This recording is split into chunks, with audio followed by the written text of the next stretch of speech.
আসসালামু আলাইকুম dear viewers, আশা করি সকলেই ভালো আছেন। আজকে আমি আপনাদের সামনে নিয়ে এসেছি কিছু সংখ্যার বর্গ কিভাবে করতে হয়। আমরা সাধারণত ছোট ছোট সংখ্যার বর্গ সহজেই করে থাকি। তো আজ আমরা আপনাদেরকে দেখাবো কিভাবে বড় সংখ্যার বর্গ খুব সহজেই করা যায়। এখানে আমি কিছু এক্সাম্পল আপনাদের সামনে তুলে রেখেছি। 707 তার স্কোয়ার, 13,015 তার স্কোয়ার এবং 909 তার স্কোয়ার।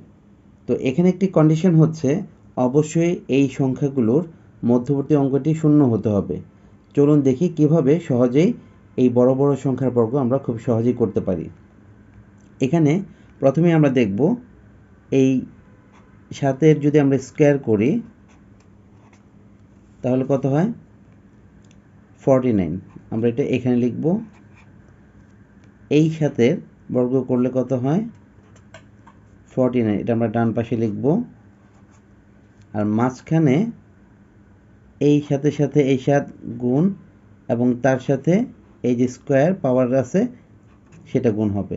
এটা যদি হয় 7 7 49, 49 দুগুণে 98, অর্থাৎ 98। আপনারা ক্যালকুলেটর ট্রাই করে দেখতে পারেন যে 700 সাথে বর্গ করলে এই সংখ্যাটি আসবে। তো আমার মনে হয় যে খুব সহজে এটি হয়ে গেল। একইভাবে আমরা আরেকটি বড় সংখ্যার বর্গ করে দেখতে পারি। এখানে 13 এর স্কোয়ার যদি করা হয় 169। এখানে আছে 15 যদি স্কোয়ার করা হয় 225। আর এখানে আমরা 13 আর 15 এবং 2 এই তিনটার সঙ্গে যদি আমরা মাল্টিপ্লাই করি, প্রথমে 15 দুগুণে 30 এবং 15 এবং 30 এবং 13 মাল্টিপ্লাই করলে হচ্ছে 390। তাহলে দেখুন এত বড় বড় স্কোয়ার খুব সহজে আমরা করে ফেলতে পারছি। এখানে 13,015 এই সংখ্যাটি অনেক বড় একটি সংখ্যা, তার স্কোয়ার করলে আমরা পাচ্ছি যে এই সংখ্যাটি সেটা খুব সহজেই হয়ে যাচ্ছে।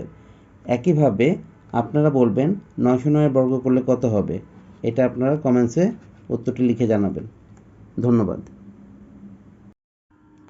ভিডিওটি ভালো লাগলে লাইক করবেন, আর এই ধরনের আরও মজার মজার ভিডিও সহজেই পেতে চ্যানেলটি সাবস্ক্রাইব করবেন।